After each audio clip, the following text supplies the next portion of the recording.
A simple woman misses her flight helping an ailing man unaware he's a millionaire. She clutched her worn-out backpack and rushed through Terminal C of Lincoln International Airport in Chicago. It had been a rough week. Her job interview in another state hadn't gone well, and this flight was her only chance to get home without spending the night on the cold airport bench. The gate was about to close. People ahead were shoving and snapping at one another to get on board. Lana pushed forward, her ticket already loaded on her phone screen, ready to scan. Every second mattered. Her sneakers squeaked against the polished floor, and she could see it now, gate 17, just beyond the espresso stand. The screen flashed final call, Atlanta, gate closing. Her chest tightened. She could still make it. Before we move further, please ensure to like, share, and subscribe for heartwarming stories like this. Likewise, tell us where you are watching from in the comment below. Then as she heard it, a groan. Soft, almost lost beneath the chaos. She glanced sideways and froze. An elderly man, maybe mid-70s, was crumpled awkwardly on a bench, one hand clutching his chest, his other slipping to the ground. His lips were pale. His body leaned at an unnatural angle. People passed. A businessman sidestepped him. A woman rolled her suitcase right around his feet.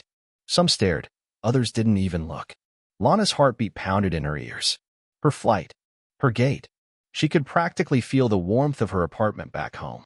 If she missed this flight, she'd be stuck here, sleeping upright on an airport seat, hungry and broke. But the man made eye contact. His face wasn't just in pain, it was pleading. She looked back at the gate. The agent was scanning the last few passengers. If she ran now, she could still board. Instead, she moved toward him. "Sir? Can you hear me?" she asked, crouching down. The man wheezed, his body trembling. He couldn't speak. Lana looked around. "Help? I need help over here." Her voice cracked. She pulled her phone out, fingers fumbling to dial 911. But the line was slow, lagging. A few bystanders paused. One man muttered, probably faking it for attention, and kept walking. Lana's throat tightened. "He's not faking," she snapped. A nearby janitor ran to call security. Within minutes, airport medics arrived with a stretcher. They began stabilizing the man, administering oxygen. Lana stepped back, her knees trembling. Then she heard the click of the gate closing. She turned. The door was sealed. Her plane was gone. The agent didn't even look up. The screen blinked boarding closed in bold, final letters. She stood there, stunned, feeling the cold weight of consequences settle over her. The missed flight meant another night in this place. It meant missed shifts, more debt, and no one to call for help. "Miss," one of the medics said gently, "you helped save his life. You did good." But it didn't feel like enough. As they wheeled him away, the old man opened his eyes briefly. He mouthed something she couldn't quite make out. She stared after them, still gripping the strap of her fraying backpack. Alone again in the fluorescent buzz of Terminal C, Lana had no idea that the decision she'd just made, costly, inconvenient, and quietly heroic, would unravel a secret far bigger than a missed flight, one that would change everything. The taste of adrenaline lingered on Lana's tongue as she knelt beside the stranger, her fingers trembling from the pressure she'd just applied to his chest. His pills, scattered across the floor, had melted into a chalky mess beneath her knees, staining her jeans and hands. His breathing, once shallow and frantic, had steadied, though barely. A siren wailed from the lower level of the terminal. "Hold on," she whispered, still clutching his hand as if letting go might cause the fragile pulse beneath his wrist to vanish. The man didn't speak, but his eyes, cloudy yet locked on hers, blinked in slow, labored recognition. Paramedics burst through the crowd like a tide breaking through a dam. One knelt beside her, another positioned an oxygen mask, and a third began to ask questions she couldn't answer. "His name? Is he diabetic? Did he fall or collapse?"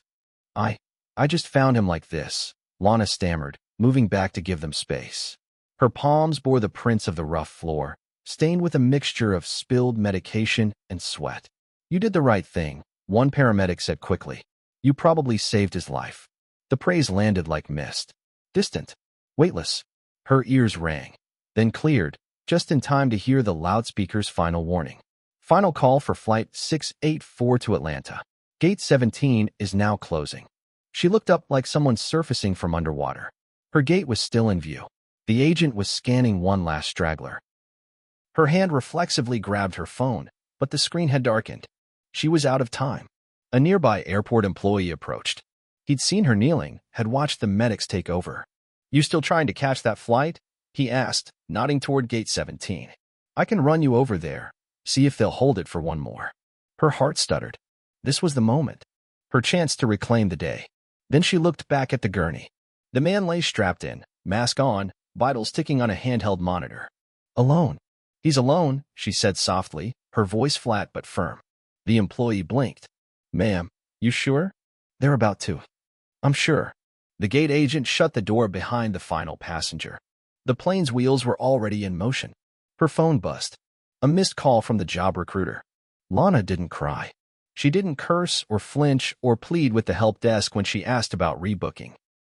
Instead, she stood in line, hands still smeared from the incident, and quietly accepted the reality. The woman at the counter gave her a sympathetic glance before quoting the fare. "Almost double the original ticket. No vouchers available. No mercy in the math." Lana nodded. "Thanks," she murmured, stepping aside. Her entire life had been an exhausting balancing act of sacrifices, trade-offs, and survival. But something about this felt different. There was no applause. No one asked for her name. No one handed her a reward. Just the quiet echo of wheels rolling away from gate 17 and a credit card balance she didn't dare check.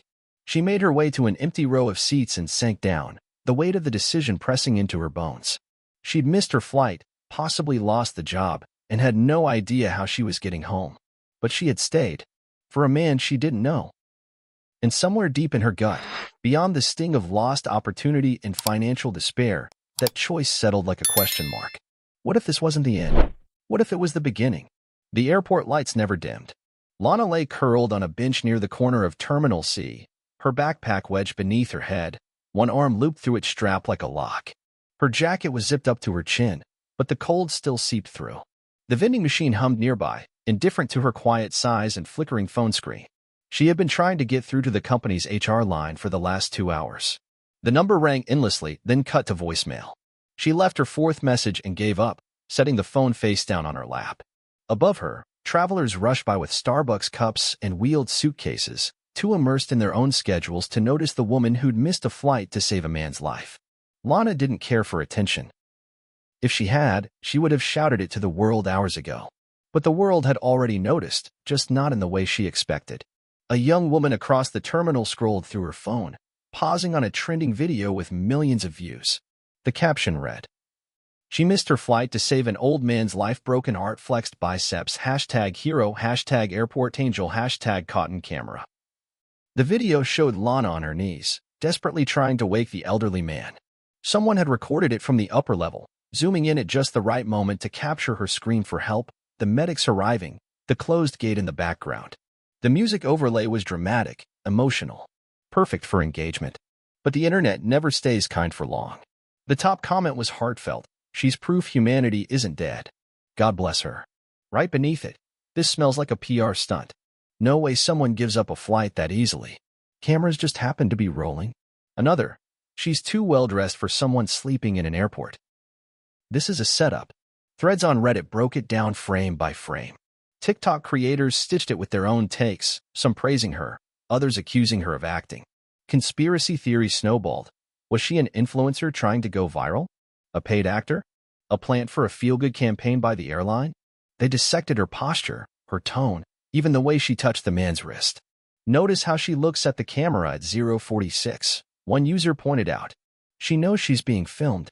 Back at the bench, Lana's phone finally buzzed with a single bar of signal. A notification popped up. Mentions, 128. Tag, #LanaAirportAngel.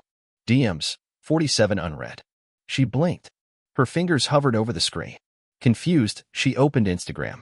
Her tagged photos were flooded with screenshots of the video, headlines, memes. Someone had even drawn fan art. And then she saw it, a tweet from a blue check account. "Airport Angel or paid plant? Let's talk about manipulated empathy." It had 80K likes. Her stomach turned. She clicked the comments.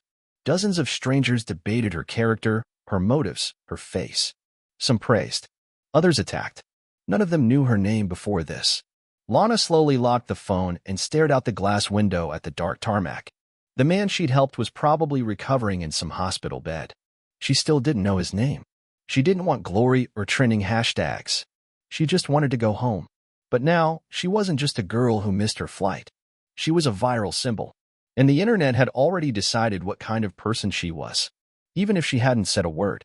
The airport's artificial sunrise flickered through the high windows, casting sterile gold over Lana's tired eyes. She hadn't slept. Not really. Every time she closed her eyes, the buzz of a new notification or the echo of a stranger's comment in her head pulled her back into the blur. She sat near the same vending machine as last night, legs tucked beneath her, sipping watery coffee.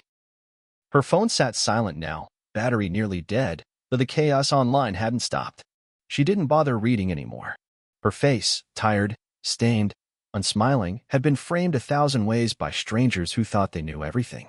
She never expected to be approached in person.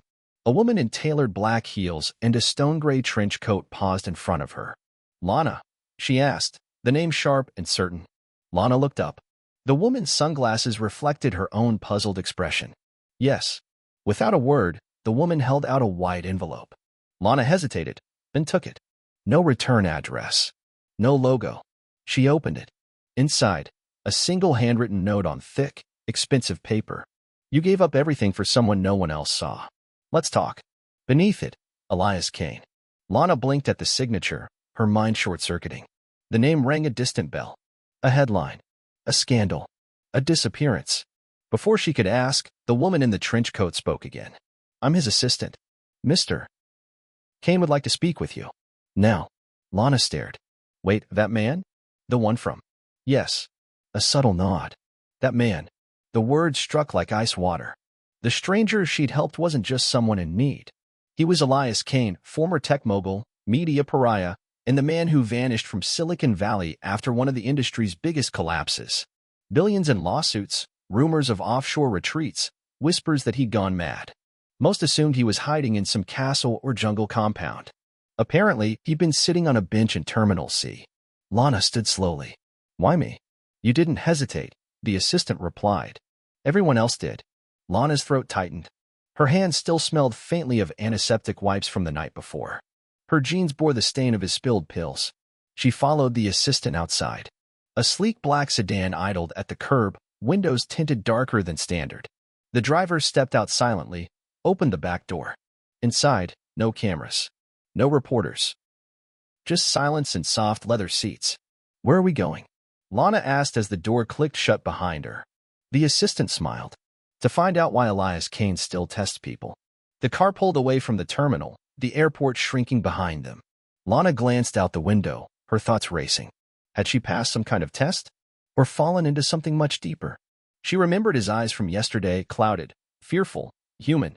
He hadn't looked like a billionaire. He hadn't felt like one. But the envelope in her hand was real. And so was the chill crawling up her spine. What kind of man disappears for years and chooses an airport terminal as a stage? What exactly did she step into when she knelt beside him? Lana clutched the note, heart pounding. She had a feeling that whatever this was, it was only beginning. The car wound through a long gravel drive, trees parting like a curtain to reveal a mansion that looked more imagined than built. Stone pillars flanked its entrance. Ivy climbed the walls. Lana stepped out cautiously, clutching her backpack as if it might vanish. She hadn't said a word since the airport. The air here felt expensive, quiet, curated. The assistant led her past marble fountains and through oak doors that swung open without a creak. Inside, the ceilings arched like cathedral vaults. Warm light filtered through stained glass. It was elegant, not opulent. Intentional. They brought her to a sunlit study with walls of books and a wide view of a private lake shimmering in the distance. She could hear the soft click of wheelchair wheels before she saw him. Elias Kane entered slowly. His face was no longer pale and trembling. He looked sharper now, more alert. Thinner than she remembered. Yes, but not weak. His eyes held the weight of someone who had watched the world burn from behind mirrored glass. "Miss Hart," he said with a voice that didn't ask for attention, it commanded it. "Please, sit." Lana lowered herself onto a leather chair across from him. Her fingers curled in her lap. He didn't waste time. "I disappeared because I trusted the wrong people. Investors, friends, even family," he began. "When the company collapsed, so did everything I believed about human nature. But a near-death experience 5 years ago changed that." He tapped the armrest gently. "I lived. Barely. But I realized if I truly wanted to understand people, not their brands, not their resumes, But their instinct, I had to meet them at their rawest. No filters. No status. So, you staged it? Lana asked, unsure whether to be offended or impressed. Not staged, he corrected. Observed. I go out. No entourage. No name. Just vulnerability. I wait to see who helps. Who walks by. Who pretends. Her breath caught. And I passed. His smile was slow, quiet. You didn't just pass. You stayed after the cameras left. After the applause didn't come. She stared at him, unsure what to say. I want you to join my foundation, he said simply. We support grassroots efforts, women's shelters, public health, migrant education. We don't just donate. We build. You'll oversee programs, travel if you want. The salary's double what that airline interview would have paid. Lana's jaw tightened. You researched me. I research everyone who matters. Before she could respond, he picked up a remote. Watch this. The screen on the far wall flickered to life. Airport security footage. It replayed the moment she knelt beside him, the crowd passing, the call for the final flight echoing overhead. She watched herself hold his hand. Shout for help. The moment that upended everything. Then the feed cut. Switched angles. A new figure entered frame, another woman. Designer clothes. Flawless hair. She knelt beside Kane's unconscious body, but her eyes darted towards something off camera. Then came the words, "Are we rolling?" She reached for his hand, posed for a few seconds, then left. She was trying to claim what you did, Kane said, voice steady. We've seen 5 copycats since yesterday, but this one made it to 3 blogs before we shut it down. Lana's chest tightened. Why would someone? Because virtue is currency now, he said. And everyone's broke. The screen went black.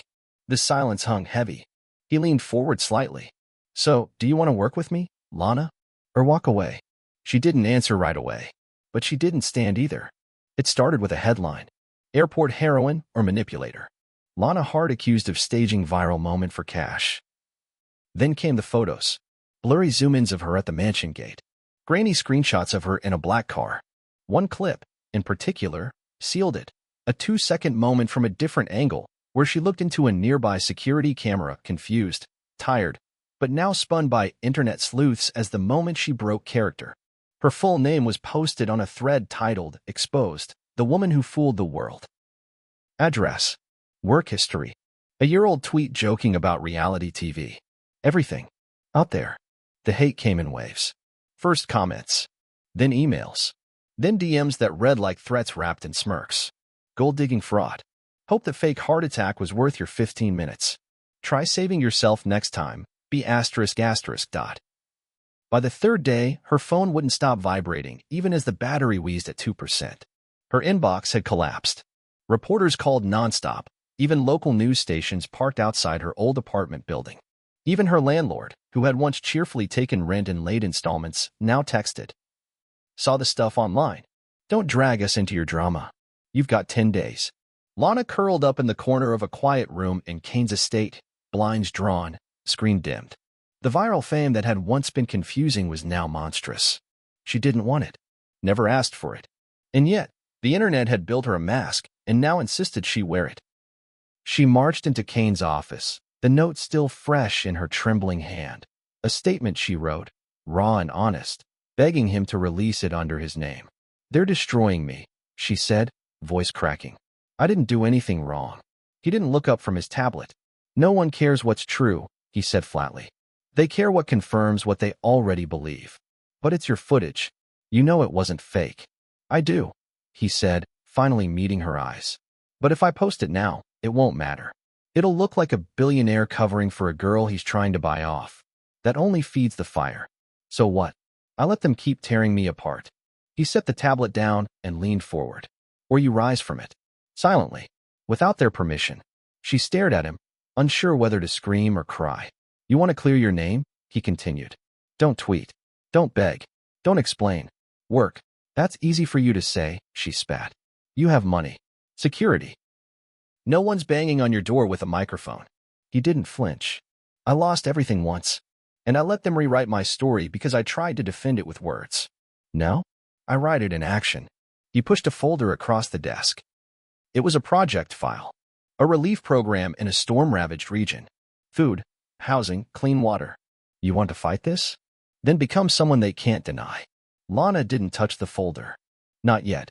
I never asked for this, she whispered. No one asked for fire, he replied.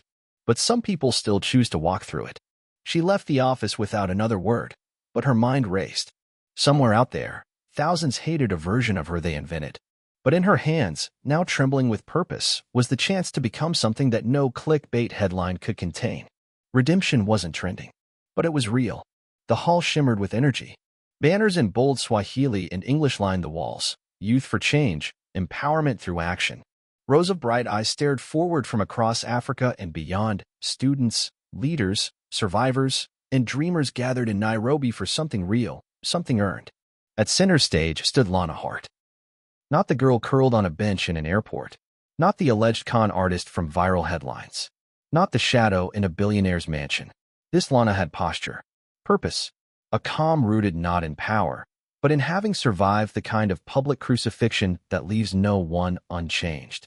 Behind her, a massive screen displayed photos of her distributing books to rural schools in Uganda, walking beside mothers through rebuilding clinics in Chad, standing in flood zones with displaced teens in Cameroon. Her work with Kane's Foundation had reached villages the world forgot, spotlighting voices long drowned by headlines and hashtags. The applause quieted. Lana adjusted the mic, glanced briefly at Elias Kane sitting among diplomats and youth advocates. He gave her a small nod.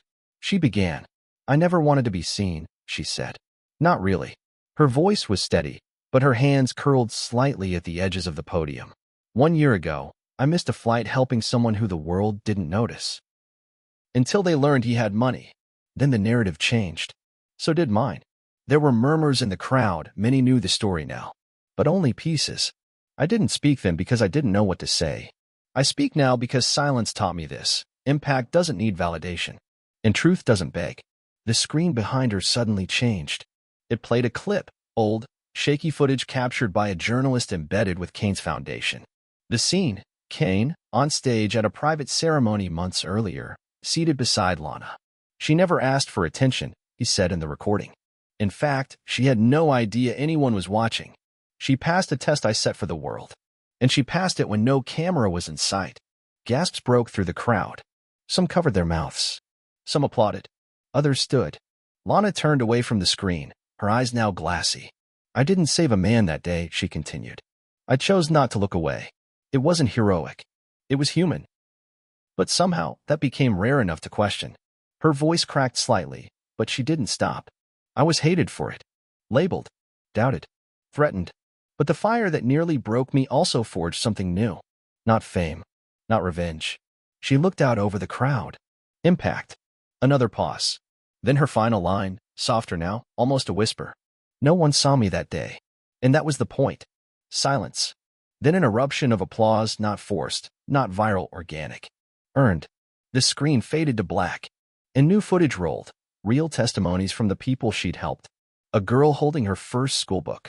A mother praising the mobile health van now visiting her village. A teen boy saying Lana gave him the confidence to speak publicly for the first time. They weren't filmed for likes. They weren't framed for virality. They were proof. Lana stepped off the stage not as a symbol, but as a spark, one lit in the dark, away from cameras, but burning now across continents. The world had once watched her fall apart.